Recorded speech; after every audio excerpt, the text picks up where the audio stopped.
इस चर्चा में फिर से हमारे साथ जुड़े हैं राम किरोड़ीवाल जी हैं, इटली से हैं। बताएं क्या कहना चाह रहे हैं आप। नमस्ते सुनील जी, बहुत बहुत धन्यवाद। आपके प्रोग्राम किया, मैंने शायद लेट देखा तो क्या हो सकता है आपने पहले इस बारे में बात कर ली हो। शुक्रिया मैं जनाब। पंडित जी से पूछना चाहता हूँ कि जैसे अब यहाँ पर हम अपार्टमेंट में, बड़े अपार्टमेंट में हमारा एक छोटा सा फ्लैट है, तो उसमें वो तो पहले से ही बना हुआ है ना, हम उसमें कुछ कर सकते हैं। तो ऐसे में यदि कोई वास्तु दोष हो उसके अंदर, तो कोई कुछ ऐसा उपाय है क्या कि जिससे करने से वो कम हो सके या दूर हो सके? बिल्कुल राम जी, जो सबसे बड़ी प्रैक्टिकल जो फॉरेंस में देखी गई है, जो वास्तु सम्मत वहाँ फ्लैट्स अक्सर नहीं बनाए जाते हैं, लेकिन कुछ सिंपल से टिप्स मैं आपको बता देता हूँ आपके घर के वास्तु दोष को दूर करने के लिए। एक तो आपको क्या करना चाहिए, नियमित रूप से जब फ्लोर क्लीनिंग करते हैं, जिसको हम पोछा कहते हैं, उसमें थोड़ा सा नमक डाल के यदि आप पोछा लगाते हैं तो आपके घर के अंदर की सारी नेगेटिविटी ख़त्म होती है। 2 बांसुरी ले लीजिए, जो बजाने वाली जो बांसुरी होती है, उस बांसुरी को आपके घर के दरवाजे के बाहर अप साइड में जहाँ गणेश जी वगैरह लगाते हैं, वहाँ पे वी शेप में, उल्टे वी शेप के अंदर बजाने वाला जो मुंह है नीचे रहेगा, बांसुरी लगभग वी शेप में लगेगी, उसको आप लगा दीजिए। निश्चित तौर पे घर का जो बड़े से बड़ा वास्तु दोष है वो आपका दूर होता है। उसके साथ साथ में एक प्रैक्टिकल जो है एक वास्तु दोष यंत्र आता है, अपने पूजन में आप उसको रखिए, निश्चित तौर पे आपको आपके घर के वास्तु दोषों से मुक्ति मिलेगी।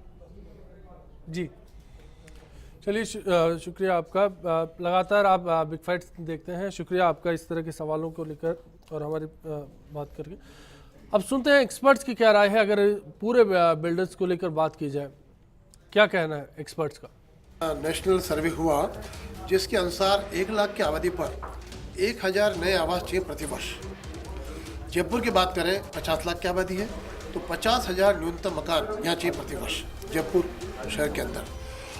तो इन सबको बनाने के लिए अरबों रुपए की संपत्ति पूंजी की जरूरत पड़ेगी, और प्राइवेट सेक्टर का जब तक इसमें योगदान नहीं होगा ये लक्ष्य पूर्ति असंभव है। आम आदमी को या हर व्यक्ति को रियल एस्टेट में निवेश करने से पहले उसकी जो ट्रैक रिकॉर्ड है बिल्डर का, वो ज़रूर देखना चाहिए कि वो किस तरह से काम कर रहा है, किस तरह से उसका काम पीछे रहा है, उसके साथ कितने सेटिस्फाइड कस्टमर्स का बेस है, और जिस ज़मीन का वो आपसे बुकिंग कर रहा है, जिस ज़मीन के बारे में वो आपसे बात कर रहा है, वो ज़मीन उसकी है भी कि नहीं। आज तक जितनी जालसाजियाँ हुई है उन केसेस के अंदर हुई है जहाँ पर प्रोजेक्ट बनता था 200 बीघा का और ओनरशिप कंपनी के पास 10 बीघा की भी नहीं होती थी। तो इसके अंदर बिल्डर का ट्रैक रिकॉर्ड आपको चेक करना पड़ेगा। आपको कम से कम ये देखना पड़ेगा कि उस ज़मीन का उसके पास में मालिकाना हक विकास करने का है भी कि नहीं। सब में लोगों को लोग ठगाए जाते हैं। रियल एस्टेट में आप देखेंगे तो उसका वो काफ़ी कम है, लेकिन क्रेता की तरफ से मैं ये सजेस्ट करूंगा कि उन्हें परमिशंस के बारे में उन्हें परमिशन चेक करना चाहिए। इन पहलुओं पर बात हुई। क्वालिटी कंस्ट्रक्शन पर अगर बात की जाए तो किस तरह से आप पता कर सकते हैं कि आप जिस मकान में, जिस जगह पर रहते हैं, वो क्वालिटी कंस्ट्रक्शन वाली है, इस पर बात करेंगे। इससे पहले चित्तौड़गढ़ से लीला जी हमारे साथ हैं। पता है क्या कहना है आपका? सर जी नमस्कार। नमस्कार। मेरा सवाल माननीय पंडित जी से है। सर, मेरा प्लाट आयताकार है और उत्तर पूर्व दिशा में फाटक है, और फाटक से 10 फीट की दूरी पर लेटरिन का टैंक है, और फिर टैंक से 10 फीट की दूरी पर ट्यूबवेल है। क्या ये लेटरिन का टैंक वास्तु दोष में है, और है तो इसका निवारण क्या है सर? निश्चित तौर पे लीला जी, जहाँ ईशान कोण में जहाँ पहले वाटर टैंक होना चाहिए वहाँ आपने अपने गटर का टैंक बना दिया। जो सबसे शुभ स्थान है वहाँ पे अगर वो टैंक होगा तो आपके घर के अंदर नकारात्मक वातावरण बनेगा। उस टैंक का कोई तोड़ नहीं है, उस टैंक को आपको बंद कराना पड़ेगा यदि आप आपके घर में सुख चाहती हैं, शांति चाहती हैं, समृद्धि चाहती हैं तो। जी चलिए गोपाल गुप्ता जी, मैं आपसे शुरुआत करना चाहूँगा। क्वालिटी कंस्ट्रक्शन की हम बात करते हैं, कितना अहम होता है और कैसे पता करें? देखिए, 2 प्रकार की बिल्डिंग होती है, low rise and high rise. 15 metre से कम ऊंचाई की बिल्डिंग लो राइज कहलाती है जी। और 15 मीटर से ऊपर कहलाती है मल्टी स्टोरी बिल्डिंग। जब नक्शे बनाता है आर्किटेक्ट तो साथ में उसका डिक्लेरेशन होता है, अंडरटेकिंग होती है, जिसमें वो इस बात की घोषणा करता है आर्किटेक्ट कि अर्थक्वेक रेजिस्टेंस, स्ट्रक्चर, इन सब का पूरा ध्यान रखा गया है, और वो जो ड्राइंग देते हैं जी उसके अनुसार बिल्डिंग का निर्माण किया जाता है। इसलिए जहाँ तक मल्टी स्टोरी बिल्डिंग का प्रश्न है, उनमें इस प्रकार की अवहेलना करने की संभावना बिल्कुल भी नहीं है, ये जो बातें निकल के आती हैं क्वालिटी कंट्रोल के बारे में या टाइटल के बारे में, ये कई कॉलोनियों में 200-300 ज़मीन लेके बिल्डर बना लेते हैं जी। वो थोड़ी लापरवाही करते हैं, उनके पास कई बार टाइटल नहीं फिर होता। दूसरा एक बड़ा सवाल होता है कि क्या इस तरह की जो परमिशंस होती हैं वो मिल जाती हैं? 300 गज में आप किस तरह से मल्टी स्टोरी प्रोजेक्ट खड़ा कर सकते हैं? उनके पास परमिशन नहीं होती है। आज जयपुर में अगर मान लीजिए 50 प्रोजेक्ट मल्टी स्टोरी बिल्डिंग के चल रहे हैं जी। तो कम से कम 50,000 आप तलाश करेंगे मकान जो गली गली में बन रहे हैं, जो न सेटबैक का ध्यान रखते हैं, न वास्तु का ध्यान रखते हैं, न वेंटिलेशन का और न उसकी सुदृढ़ता का। जी। अब उन पे अंकुश कैसे लगे, इसके लिए बिल्डिंग बायलॉ में प्रावधान किया हुआ है कि कितने तल पर कितने फ्लैट अनुमोदित किए जा सकते जी। हैं। अब दिक्कत वही है कि क्रेता को अवेयरनेस अगर होगी, वो नियम की जानकारी रखेगा। मेरे पास कई बार क्रेता आते हैं जी। मैं उन्हें कहता हूँ ये किताब है, ये किताब ले जाओ, ये नियम पढ़ के आओ, फिर मुझसे क्वेश्चन करो। ऐसा नहीं कि मैं जो कह रहा हूँ उससे आप कन्फ्यूज हो जाओ। हम जो हमारी संस्था क्रेडिट सवाल आमतौर पर सवाल करने की आदत होनी चाहिए। होनी चाहिए। हितेश जी, कैसे पता करें क्वालिटी कंस्ट्रक्शन का?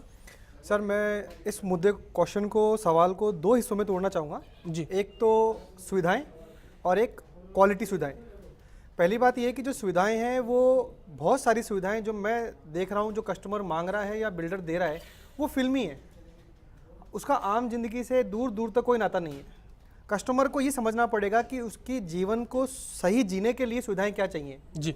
आपको अच्छा बाथरूम चाहिए, अच्छी बनी हुई किचन चाहिए, आपको बाहर विदेशी सामान मंगाए हुआ जो कि आपके जीवन में एक ही बार काम आने वाला है, उससे ज़्यादा ये ज़रूरत है कि आपके बाथरूम की जो टुंटी और टैप है वो दिन भर सही चले, ज़िंदगी में वही काम आने वाला है। तो फिल्मी सुविधाएं और एक्चुअल सुविधाएं, इनमें फ़र्क होना चाहिए। सर, दूसरा ये है कि जो कंस्ट्रक्शन वाला मामला है, कंस्ट्रक्शन वाले मामले में आप अगर किसी साइट को बनते हुए अगर देख रहे हैं, हमारे साथ में आर्किटेक्ट साहब कसाना साहब बैठे हैं, हमारे यहाँ पे बहुत प्रोफेशनल लोग जयपुर में अवेलेबल हैं जो 5 या 10 हज़ार रुपये फीस लेके कस्टमर के लिए किसी भी बिल्डिंग का सर्वे करके उसकी रिपोर्ट बना के दे सकते हैं कि इसकी टाइल अच्छी है, इसके अंदर सीमेंट अच्छी लगी है, स्विच अच्छा लगा है, बिजली के तार अच्छे हैं। आप 5-10 हज़ार रुपये खर्च करके रिपोर्ट बनवा लीजिए और तो आप सजेस्ट करते हैं कि एक जो गाइडेंस लीजिए आप। प्रोफेशनल गाइडेंस, अगर किसी प्रोजेक्ट को आप देख रहे हैं और खरीदने की तैयारी कर रहे हैं तो उससे पहले ये ज़रूरी है। ओम प्रकाश जी हमारे साथ जयपुर से जुड़े हैं, बताएं ओम प्रकाश जी क्या कहना है आपका? सर नमस्कार। नमस्कार। मैं ये बोलना चाहता हूँ जेडीएम मतलब जमीन जो बिक्री करती है, मतलब लोगों को देती है आवासीय योजना में ही जी। हाँ, इससे मतलब क्या, मतलब जेडीए खुद अपना फ्लैट बना के अच्छी क्वालिटी मेंटेन करके मतलब लोगों को दे तो मतलब वो ज्यादा फायदा। आप मल्टी स्टोरी बिल्डिंग है जेडीए के जमीन में बनाओ ना, 9-10 तल्ला, 12 तल्ला, 20 तल्ला, ये मतलब जमीन वो एक एक करके एक रूम रह जाता। मतलब फिर बाद में मतलब जमीनों का दाम इतना बढ़ रहा है कि मतलब पूछो मत। दरअसल सरकार को निजी क्षेत्र पर निर्भर होना पड़ता है क्योंकि सरकार की जो लिमिटेशंस हैं वो है, उसके कारण वो जितनी ज़रूरत आज राजधानी जयपुर की है उसके मुताबिक, कंस्ट्रक्शन के मुताबिक काम नहीं कर पाती। इसलिए प्राइवेट जो कॉलोनाइजर्स हैं उनको इस सेक्टर में छूट दी जाती है। शुक्रिया आपका बिग फाइट से जुड़ने के लिए। हमारे साथ एक और कॉलर जुड़े हैं श्रीगंगानगर से, गुरुशरण जी हमारे साथ हैं, बताएं आपका क्या कहना है? हाँ जी सर, नमस्कार। सर मैं पूछ रहा था कि आप किस चीज को प्रेफर करते हो, सिरामिक टाइल्स को या मार्बल को? जी चलिए, हमारे साथ प्रोफेशनल गाइडेंस की बात है, आप बताना चाहेंगे कि बेहतर क्या है, सेरेमिक टाइल्स या फिर? देखिए, सेरेमिक टाइल्स के लिए मैं ये कहना चाहूँगा कि जहाँ कोई शोरूम है या फिर कोई शॉप्स हैं उसमें मैं आपको सेरेमिक टाइल्स सजेस्ट करूँगा, जो टॉयलेट्स हैं या फिर किचन हैं। लेकिन जो एक लॉन्ग लाइफ और एक जो ड्यूरेबिलिटी की बात की जाती है तो हम एक मार्बल पे आते हैं। बट मार्बल में भी चीज़ें 30 रुपये से लेके 250-300 तक जाती हैं। तो डिपेंड्स अपॉन द क्लाइंट कि भाई वो कैसी चीज़ चाह रहा है, क्या चाह रहा है, तो उसकी रिक्वायरमेंट की बेसिस पे ये सारी चीज़ें। जी, इसलिए तो लाइफ ऑलमोस्ट दोनों चीज़ों की बराबर है, ऐसा कुछ नहीं है। लेकिन ये रहता है कि जनरली टाइल पे अगर आपने कोई हैवी ऑब्जेक्ट गिर गया, कुछ हो गया, तो उसमें क्रैक्स फॉर्म हो जाते हैं, तो फिर समस्या हो जाए। अरविंद जी, क्वालिटी कंस्ट्रक्शन की बात हो रही थी, आप कुछ कहना चाहेंगे किस तरह से उसका ख्याल रखा जाए? क्वालिटी कंस्ट्रक्शन अगर अपन अमूमन देखें तो जयपुर इसका उसकी कीमत के साथ में सीधा संबंध है। जयपुर की जो पॉश एरियाज में आज बिल्डिंगें बन रही हैं उनमें निश्चित तौर पे बहुत अच्छा काम मटेरियल यूज़ हो रहा है और लेबर का जो काम है, वर्कमैनशिप है, वो सारी बहुत ही अच्छी है। जी। जहाँ समस्या वहाँ आ रही है जहाँ अनऑर्गेनाइज सेक्टर वाले बिल्डर जो है वो मकान बना रहे हैं। जैसे अभी गोपाल गुप्ता भाई साहब ने बताया था, गुप्ता जी ने, कि बहुत से जयपुर में ऐसे बिल्डर हैं जो छोटे छोटे प्लॉटों के ऊपर मकान बना रहे हैं। वहाँ न क्वालिटी का कोई ध्यान रखा जा रहा है न और लेकिन एक से साथ में एक ये बात भी जरूरी है कि आज मकान जो है वो आदमी की बेसिक नीड है।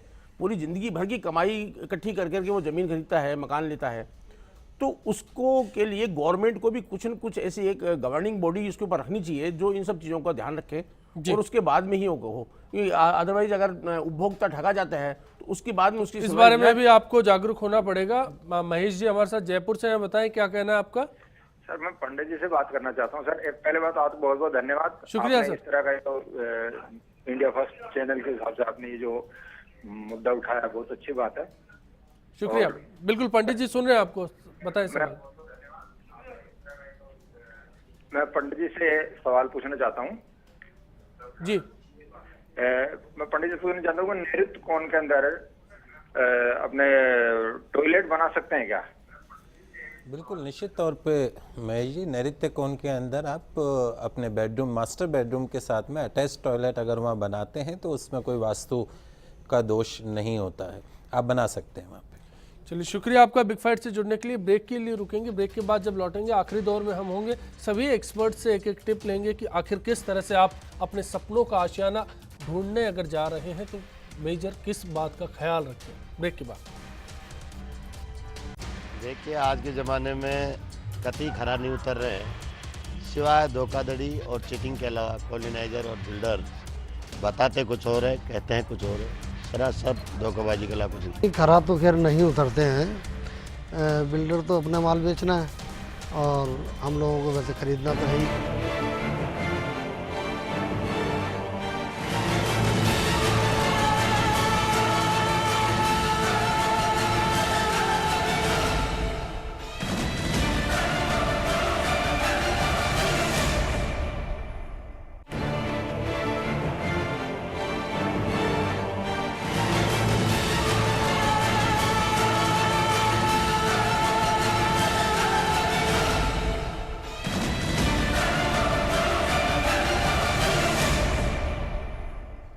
इस चर्चा में फिर से हमारे साथ जुड़े हैं राम किरोड़ीवाल जी हैं, इटली से हैं, बताएं क्या कहना चाह रहे हैं आप।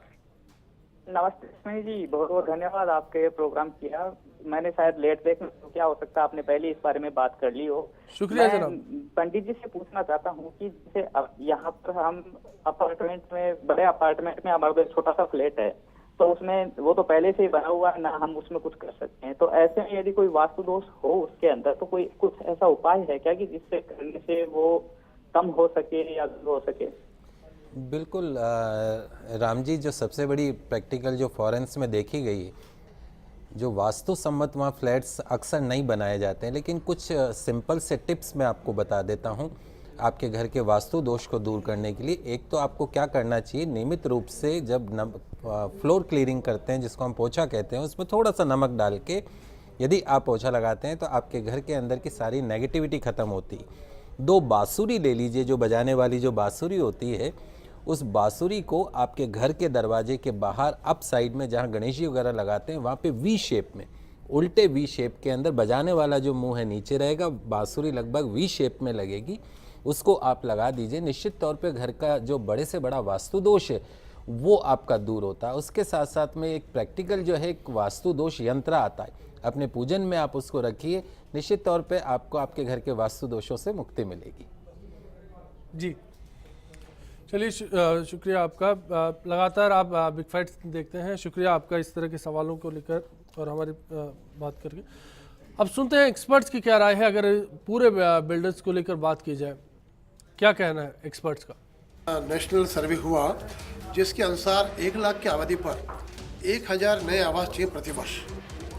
जयपुर की बात करें 50 लाख की आबादी है तो 50,000 न्यूनतम मकान यहाँ चाहिए प्रतिवर्ष जयपुर शहर के अंदर। तो इन सबको बनाने के लिए अरबों रुपए की संपत्ति पूंजी की जरूरत पड़ेगी और प्राइवेट सेक्टर का जब तक इसमें योगदान नहीं होगा ये लक्ष्य पूर्ति असंभव है। आम आदमी को या हर व्यक्ति को रियल एस्टेट में निवेश करने से पहले उसकी जो ट्रैक रिकॉर्ड है बिल्डर का वो ज़रूर देखना चाहिए कि वो किस तरह से काम कर रहा है, किस तरह से उसका काम पीछे रहा है, उसके साथ कितने सेटिस्फाइड कस्टमर्स का बेस है और जिस ज़मीन का वो आपसे बुकिंग कर रहा है, जिस ज़मीन के बारे में वो आपसे बात कर रहा है, वो ज़मीन उसकी है भी कि नहीं। आज तक जितनी जालसाजियाँ हुई है उन केसेस के अंदर हुई है जहाँ पर प्रोजेक्ट बनता था 200 बीघा का और ओनरशिप कंपनी के पास 10 बीघा की भी नहीं होती थी।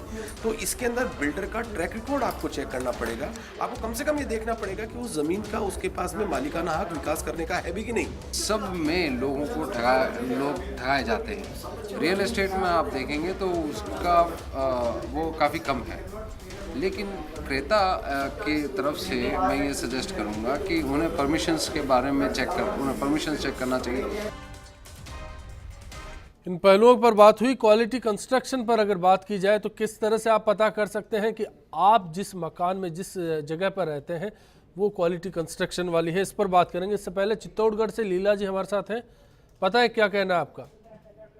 सर जी नमस्कार। नमस्कार। मेरा सवाल माननीय पंडित जी से है।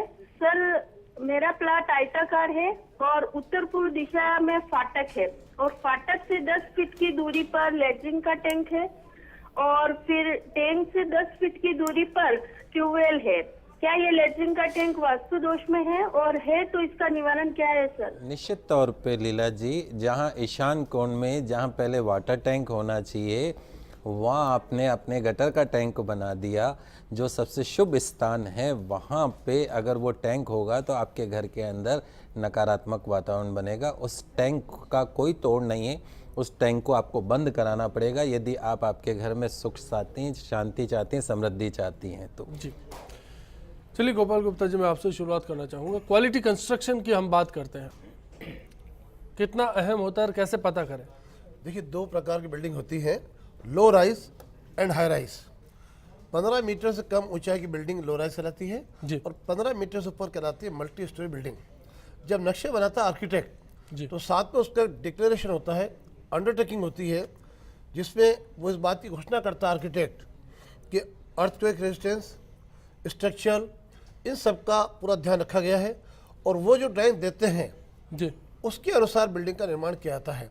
इसलिए जहाँ तक मल्टी स्टोरी बिल्डिंग का प्रश्न है उनमें इस प्रकार की अवहेलना करने की संभावना बिल्कुल भी नहीं है। ये जो बातें निकल के आती हैं क्वालिटी कंट्रोल के बारे में या टाइटल के बारे में, ये कई कॉलोनियों में 200-300 की जमीन लेके बिल्डर बना लेते हैं जी, वो थोड़ी लापरवाही करते हैं, उनके पास कई बार टाइटल नहीं। दूसरा एक बड़ा सवाल होता है कि क्या इस तरह की जो परमिशंस होती हैं वो मिल जाती हैं? 300 गज में आप किस तरह से मल्टी स्टोरी प्रोजेक्ट खड़ा कर सकते हैं? उनके पास परमिशन नहीं होती है।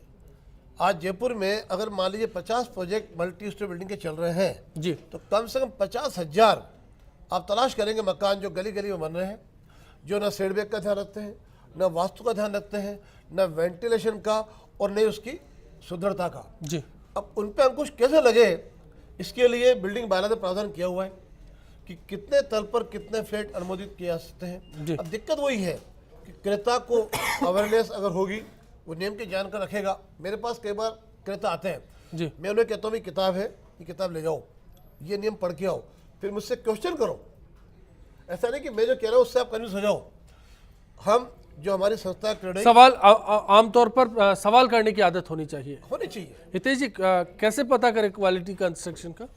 सर मैं इस मुद्दे क्वेश्चन को सवाल को दो हिस्सों में तोड़ना चाहूँगा जी। एक तो सुविधाएं और एक क्वालिटी सुविधाएं। पहली बात ये है कि जो सुविधाएं हैं वो बहुत सारी सुविधाएं जो मैं देख रहा हूँ जो कस्टमर मांग रहा है या बिल्डर दे रहा है वो फिल्मी है, उसका आम जिंदगी से दूर दूर तक कोई नाता नहीं है।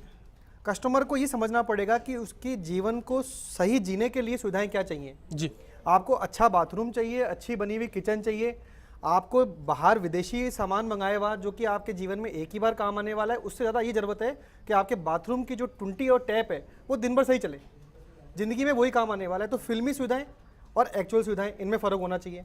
सर दूसरा ये है कि जो कंस्ट्रक्शन वाला मामला है, कंस्ट्रक्शन वाले मामले में आप अगर किसी साइट को बनते हुए अगर देख रहे हैं, हमारे साथ में आर्किटेक्ट साहब कसाना साहब बैठे हैं, हमारे यहाँ पे बहुत प्रोफेशनल लोग जयपुर में अवेलेबल हैं जो 5 या 10 हज़ार रुपये फीस लेके कस्टमर के लिए किसी भी बिल्डिंग का सर्वे करके उसकी रिपोर्ट बना के दे सकते हैं कि इसकी टाइल अच्छी है, इसके अंदर सीमेंट अच्छी लगी है, स्विच अच्छा लगा है, बिजली के तार अच्छे हैं। आप 5-10 हज़ार रुपये खर्च करके रिपोर्ट बनवा लीजिए और तो आप सजेस्ट करते हैं कि एक जो गाइडेंस लीजिए आप, प्रोफेशनल गाइडेंस अगर किसी प्रोजेक्ट को आप देख रहे हैं और खरीदने की तैयारी कर रहे हैं तो उससे पहले ये ज़रूरी है। ओम प्रकाश जी हमारे साथ जयपुर से जुड़े हैं, बताएं ओम प्रकाश जी क्या कहना है आपका? सर नमस्कार। नमस्कार।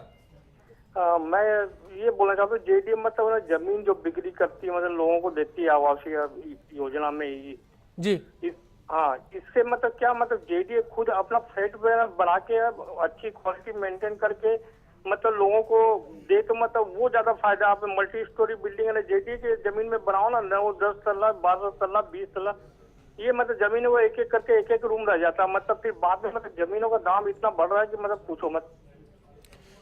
दरअसल सरकार को निजी क्षेत्र पर निर्भर होना पड़ता है क्योंकि सरकार की जो लिमिटेशंस हैं वो है, उसके कारण वो जितनी ज़रूरत आज राजधानी जयपुर की है उसके मुताबिक कंस्ट्रक्शन के मुताबिक काम नहीं कर पाती। इसलिए प्राइवेट जो कॉलोनाइजर्स हैं उनको इस सेक्टर में छूट दी जाती है। शुक्रिया आपका बिग फाइट से जुड़ने के लिए। हमारे साथ एक और कॉलर जुड़े हैं श्रीगंगानगर से, गुरुशरण जी हमारे साथ हैं। बताएं आपका क्या कहना है। हाँ जी सर नमस्कार। सर मैं पूछ रहा था कि आप किस चीज को प्रेफर करते हो, सिरामिक टाइल्स को या मार्बल को? जी चलिए, हमारे साथ प्रोफेशनल गाइडेंस की बात है। आप बताना चाहेंगे कि बेहतर क्या है, सेरेमिक टाइल्स या फिर? देखिए सेरेमिक टाइल्स के लिए मैं ये कहना चाहूँगा कि जहाँ कोई शोरूम है या फिर कोई शॉप्स है उसमें मैं आपको सेरेमिक टाइल्स सजेस्ट करूँगा जो टॉयलेट्स हैं या फिर किचन है। लेकिन जब लॉन्ग लाइफ और एक जो ड्यूरेबिलिटी की बात की जाती है तो हम एक मार्बल पे आते हैं। बट मार्बल में भी चीज़ें 30 रुपये से लेके 250-300 तक जाती हैं। तो डिपेंड्स अपॉन द क्लाइंट कि भाई वो कैसी चीज़ चाह रहा है, क्या चाह रहा है, तो उसकी रिक्वायरमेंट की बेसिस पे ये सारी चीज़ें जी।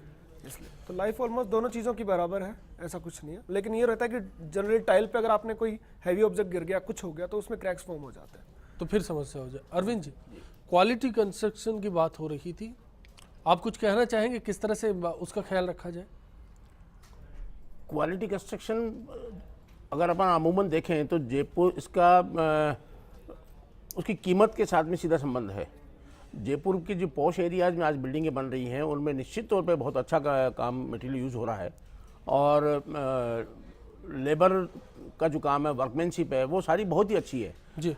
जहाँ समस्या वहाँ आ रही है जहाँ अनऑर्गेनाइज सेक्टर वाले बिल्डर जो है वो मकान बना रहे हैं। जैसे अभी गोपाल गुप्ता भाई साहब ने बताया था, गुप्ता जी ने, कि बहुत से जयपुर में ऐसे बिल्डर हैं जो छोटे छोटे प्लॉटों के ऊपर मकान बना रहे हैं। वहाँ न क्वालिटी का कोई ध्यान रखा जा रहा है न और। लेकिन एक से साथ में एक ये बात भी जरूरी है कि आज मकान जो है वो आदमी की बेसिक नीड है। पूरी ज़िंदगी भर की कमाई इकट्ठी कर करके वो ज़मीन खरीदता है, मकान लेता है, तो उसको के लिए गवर्नमेंट को भी कुछ न कुछ ऐसी एक गवर्निंग बॉडी इसके ऊपर रखनी चाहिए जो इन सब चीज़ों का ध्यान रखे और उसके बाद में ही हो। अदरवाइज अगर उपभोक्ता ठगा जाता है तो उसके बाद में उसकी इस बारे में भी आपको जागरूक होना पड़ेगा। महेश जी हमारे साथ जयपुर से हैं, बताएं क्या कहना है आपका। सर मैं पंडित जी से बात करना चाहता हूँ। सर पहले बात आपको बहुत बहुत धन्यवाद, शुक्रिया सर। इस तरह का तो इंडिया फर्स्ट चैनल के हिसाब से आपने ये जो मुद्दा उठाया बहुत अच्छी बात है, शुक्रिया। बिल्कुल पंडित जी सुन रहे हैं आपको, बताएं सर।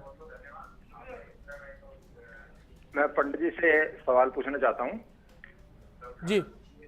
मैं पंडित जी पूछना चाहता हूँ नैऋत्य कोण के अंदर अपने टॉयलेट बना सकते हैं क्या? बिल्कुल निश्चित तौर पे महेश जी, नैऋत्य कोण के अंदर आप अपने बेडरूम, मास्टर बेडरूम के साथ में अटैच टॉयलेट अगर वहाँ बनाते हैं तो उसमें कोई वास्तु का दोष नहीं होता है, आप बना सकते हैं वहाँ पे। चलिए शुक्रिया आपका बिग फाइट से जुड़ने के लिए। ब्रेक के लिए रुकेंगे, ब्रेक के बाद जब लौटेंगे आखिरी दौर में हम होंगे, सभी एक्सपर्ट से एक एक टिप लेंगे कि आखिर किस तरह से आप अपने सपनों का आशियाना ढूंढने अगर जा रहे हैं तो मेजर किस बात का ख्याल रखें। ब्रेक के बाद देखिए, आज के ज़माने में कतई खरा नहीं उतर रहे हैं, सिवाय धोखाधड़ी और चीटिंग के अलावा कॉलोनाइजर और बिल्डर बताते कुछ और है, कहते हैं कुछ और है, सरासर धोखेबाजी के अलावा कुछ नहीं। खरा तो खैर नहीं उतरते हैं, बिल्डर तो अपना माल बेचना है और हम लोगों को वैसे खरीदना तो है ही।